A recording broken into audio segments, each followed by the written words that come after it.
Partie 2, la genèse de Battle Art. L'aventure continue. Salut à tous, c'est Cédric. Pour ceux qui ne me connaissent pas, je suis le créateur de la chaîne Les Cavaliers du Web où tu découvres et apprends tous les outils indispensables pour réussir sur les réseaux sociaux. Et je suis également le concepteur de Battle Art, le tournoi d'art génératif. Et si tu veux en savoir plus, je te renvoie à cette playlist. Aujourd'hui, justement, on va voir la naissance de Battle Art. Rappelle-toi, j'ai été interviewé par Wave News. Je te mets le lien de la vidéo si tu n'as pas vu la première partie, juste ici. Et bien aujourd'hui, c'est la suite. Donc, je te conseille de rester jusqu'à la fin de la vidéo pour ne rien manquer. On se retrouve juste après.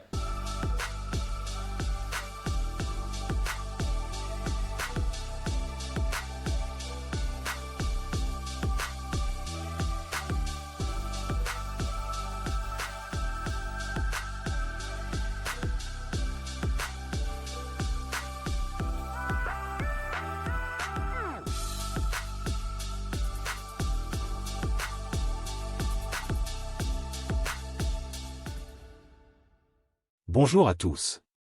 Nous sommes de retour avec Cédric, créateur de la chaîne Les Cavaliers du Web, pour la deuxième partie de notre entretien. La dernière fois, nous avons exploré ses débuts sur YouTube et ce qui l'a motivé à lancer sa chaîne. Aujourd'hui, nous allons plonger dans les coulisses de la naissance de Battle Art, ce tournoi artistique unique impliquant des intelligences artificielles génératives d'images. Cédric, ravi de vous retrouver pour cette nouvelle étape de notre conversation. Bonjour à tous, c'est un plaisir d'être ici pour discuter de la création de Battle Art. J'espère que cette deuxième partie de notre entretien vous éclairera sur les coulisses de ce projet passionnant. Ma première question sera: comment est née cette idée folle de tournoi artistique impliquant des IA génératives d'images? C'est une excellente question. Au commencement, j'étais bien loin de l'idée de compétition.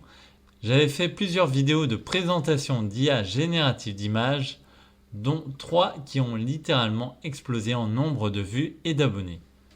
Ce qui m'a fait penser que c'était un sujet qui plaisait.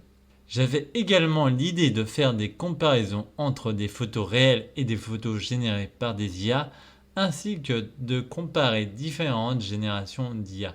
Mais un problème est survenu, il y avait tellement d'IA différentes que je devais comparer une douzaine d'images de différentes IA pour une seule vidéo. C'est à ce moment-là que j'ai eu l'idée de faire une compétition. Intéressant. Comment avez-vous fait les premiers pas pour donner vie à cette idée? Quelle a été la première étape pour concrétiser Battle Art?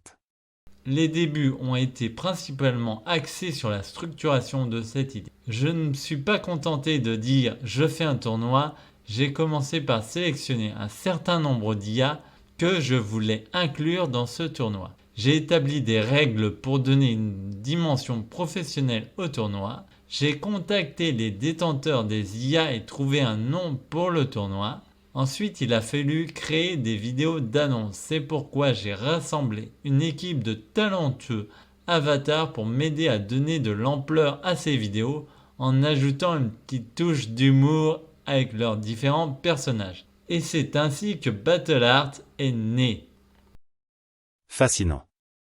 Battle Art est vraiment devenu un phénomène. Nous sommes impatients que ce tournoi commence. Merci, Cédric, pour ces révélations.